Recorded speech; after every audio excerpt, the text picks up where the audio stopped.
जति हेरेको देख्दा नि हेरेको जस्तो लाग्छ है डाँडा।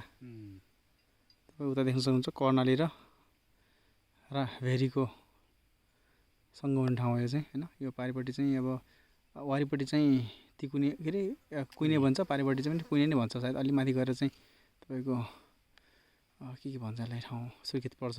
यतापट्टि चाहिँ यो त सबै अब कैलाली नै पऱ्यो होइन। अति नै रमाइलो ठाउँ छ हेर्नुहोस्। अनि यतातिर ऊ त्यहाँ होटल छ, पारिपट्टि चाहिँ धुलाकोटी राजाको दरबार हो अरे यो पहिला। अब अहिले त भग्नावशेष पनि छैन भनेर भन्छन्। यहाँ पहिला चाहिँ एकदमै यो मान्छेको बस्ती भएको ठाउँ हो। यो ठाउँको विशेषता भनेको नै तपाईँको जाडो महिनामा पनि गर्मी महिनामा पनि जाडो हुने कि सिरे खडेर सुत्नुपर्ने। अनि जस 1000 मिटर छ सी लेभलबाट है। यस्तो राम्रो ठाउँ छ। अलिकति यता जाँदाखेरि तपाईँ देख्न सक्नुहुन्छ बर्दिया छ। पूर्व पश्चिम राजमार्ग पनि देख्न सक्नुहुन्छ बाटोमा। साबनी पुलको अलिकति भाग देखिरहेछ हेर्न सक्नुहुन्छ तपाईँ। अनि यतातिर चाहिँ हाम्रो टिकापुर, लम्की र बर्दिया भनौँ न राजापुर क्षेत्र पर्छ। यो चाहिँ जम्मै तपाईँको के भन्छ कर्णालीले ओगटेको ठाउँ हेर्नुहोस्। कति विशाल छ ठाउँ, अति नै विशाल छ। हामी यो जङ्गल हेर्दै आएको थियौँ।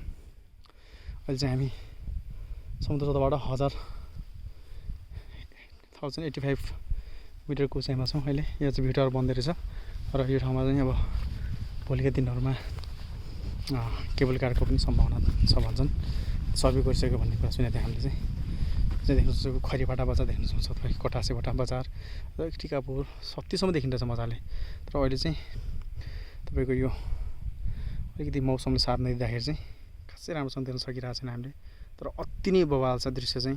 एकचोटि सबैलाई म अनुरोध गर्न चाहन्छु, एकचोटि तपाईँले समय छ भने चाहिँ एकचोटि चाहिँ यो ठाउँमा भिजिट गर्नु नै पर्छ।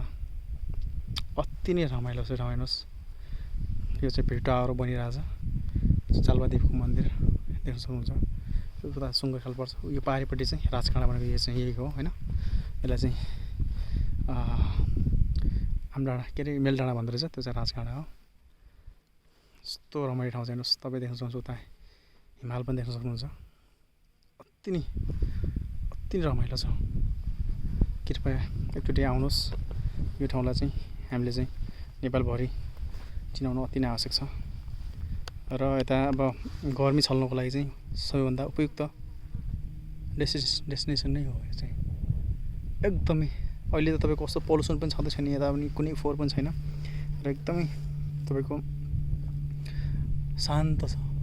वातावरण पनि अति नै शान्त, अति नै रमाइलो छ। This place is so beautiful.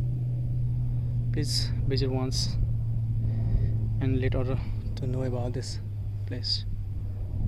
Wow. अहिले यहाँ अलिकति मौसम कुलले गर्दा नत्र तपाईँको लम्की बौनियादेखि लिएर टिकापुर सती अनि त्यो एरिया त्यो क्षेत्रको प्रायः सबै पाहाड चाहिँ देखिन्छ अरे यहाँदेखि नै।